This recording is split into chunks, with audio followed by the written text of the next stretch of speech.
I'm with, in my mind, the best center, certainly in the East, if not this entire league, David Beard, who came to this team 2 years ago, around Labor Day, I think it was.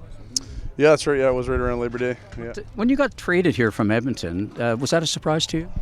Yeah, I mean, all trades kind of come on a whim, and yeah, it was kind of in a blink of an eye, and it was a matter of 12 hours, I think, before I was on the plane and heading off to the East. And yeah, it was fun. I don't think it was any accident that the offensive line tended to solidify at that time. What do you think about your offensive line when you look around right now? I'm so proud of this group. Got such high praise for the guys. I think of guys like Rev and Coulter, and some of the guys who've come and gone. I think of guys like Jordan Murray, and Fig's a long time vet who's established player, and I got nothing but high praise for them. They're so awesome to work with. When you look along the line, and I'll include tight end here because there's going to be a tight end formation, Scott has said at some point. Size seems to be the thing that jumps out. Does it jump out to you as well?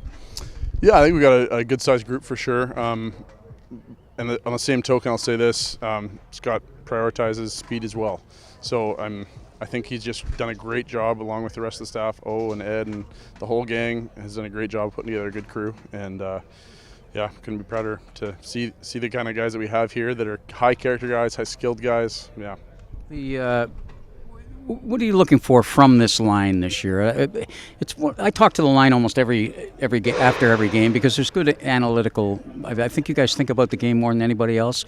So what are you looking for when you analyze what should be done, and maybe compare it to last year? Yeah, it's a good question. I think the phrase that I would use is picking up exactly where we left off. I don't want to. My goal and objective is to not kind of start at square one at camp and kind of work our way back through all the system stuff and kind of here, there, everywhere.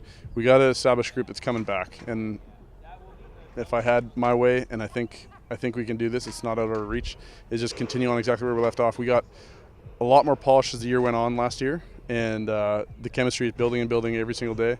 So if we can just maintain building that chemistry and pick up where we left off as opposed to going back to square one. You feel a responsibility as a leader? I mean, Rev's taken definitely some steps forward in that aspect of the game. Coulter's trying as well. Mm-hmm. The Canadian guys in the middle feel it as the core group, I would say. Feel that kind of responsibility to be almost captains? Those aren't my words per se, but I tell you what, the guys around me make it real easy to get on the same page. When I got such intelligent, talented guys around me, they make my job easy. So they're, like I said, it's just a real treat to work with them. Like they're talented, high character guys that want to win and are doing what it takes to win. So. Why are offensive linemen so analytical? Is it because of just the position that it is, and what is it within that position that makes you guys such thinkers about the game? I guess because it's not reaction as much as proaction. Yeah, I mean, there's smarter people than me that have something to say about that, but I think that it comes down to the nature of the job. Things happen very quickly. There's very little space, very little time to make decisions. So we kind of got to do the work ahead of time, and the group does a great job of doing that. I think even before I got here, Coulter and Rev and the gang, they had good routines going, and I've kind of hopped on that train with them, and it's really good. Last question here. Scott Milanovich has talked about using key veterans, giving you a little more of a break during training camp and what do you call load management during the year. So you want to make sure they got somebody else who can be in and play center, so they're using a couple of other players there. You good with that? Of course, yeah. What coach says goes. So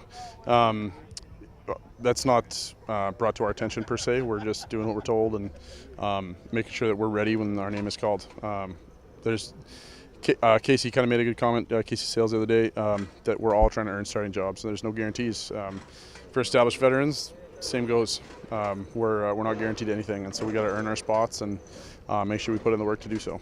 Okay, I'll let David have the last word on that, but I would say if there's anything close to a guarantee on this team, it would be him and a couple of his mates to either side. David, we're going to spend a lot of time talking to you during the year. It's interesting for fans to get to know more about you as a human being. Appreciate you. Thanks, Steve.